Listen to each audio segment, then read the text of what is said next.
I am so done with Wuthering Waves, and honestly, I didn't think that I would like this game for a good while, but I still did download and played it for far longer than I expected to. However, I am now hereby announcing that I will be quitting this game, and before I get any stupid comments being like, no one cares, or this isn't an airport, yes it is actually. I am the pilot, my viewers are the passengers, and I am announcing that we are departing from the shitty airport known as Wuthering Waves. And like, as a content creator, it is my responsibility to explain my decision for my departure. The first reason, quite frankly, is that I just have not been given adequate monetary incentive to continue playing Wuthering Waves. As people should know by now, I just refuse to upload videos on anime mobile games if I am not paid adequately, because the thing is, second to being an attention whore, I do YouTube for money.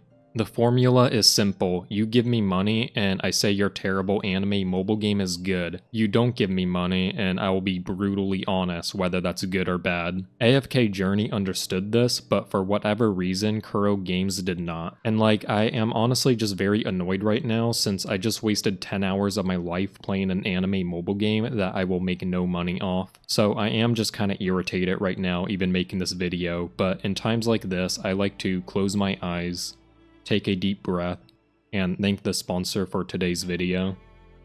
Talkie AI is an app that allows you to chat with your favorite fictional anime characters. Here's some footage I recorded of me demoing the app.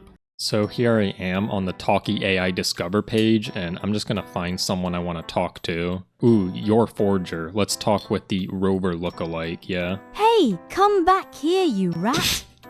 Looks at you angrily. Would you play Wuthering Waves for free? Why would I play that shitty game? Well, there you have it. I guess I will ask her what she thinks about Rover being her lookalike.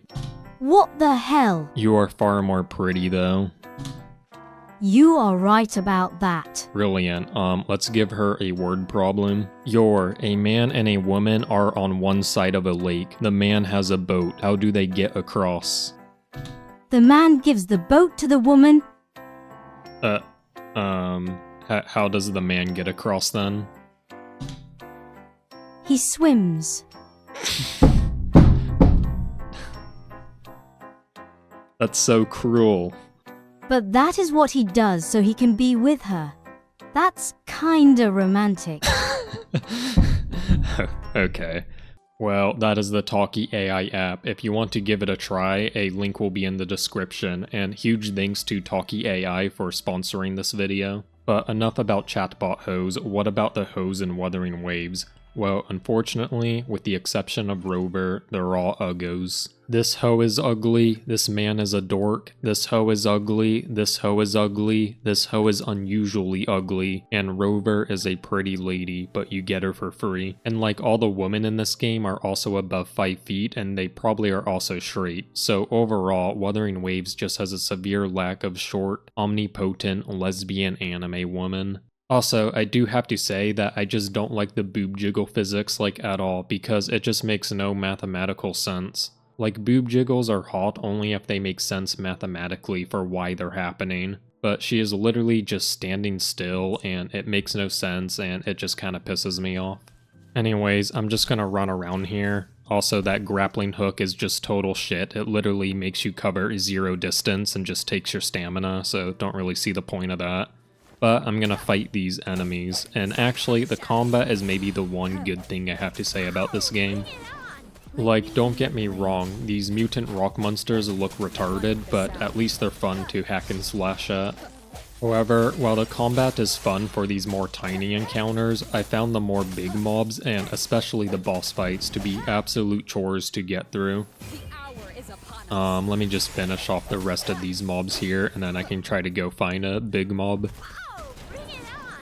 Okay, let's go try to find a bigger mob to fight so I can show you all what I'm talking about.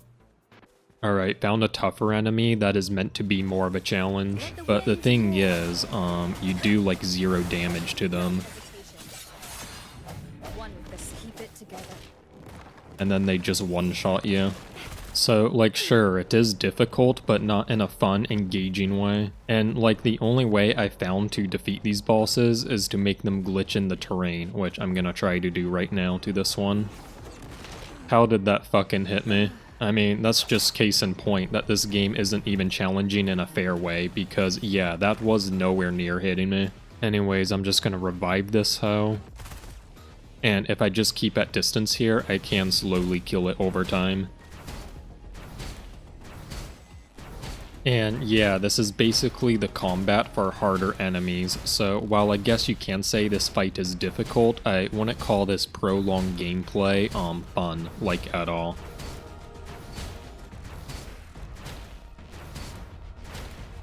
The Genshin Impact killer, everyone.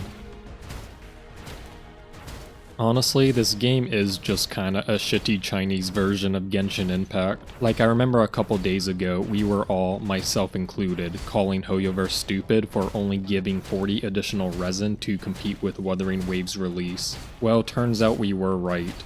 Hoyoverse was stupid. They could have just given out 0. So here I am at a more main boss battle now, and these are similar to the large enemies, as in you just have to glitch them to even stand a chance at defeating them. So for this one, I climb this tree, and we want to go right about where the branches depart. So right about here, and then we'll be untargetable, so then you just shoot it with this hoe here. And it's just like super annoying, because unlike the large enemies that will stay in one place, the boss will just like teleport around and spaz out. So you can't even like do something else while you're farming this. You have to like actively look at the boss and engage with it. It's probably pretty obvious by now, but for those curious, the best character in the game is this ugly red hair hoe. Stay down, bitch.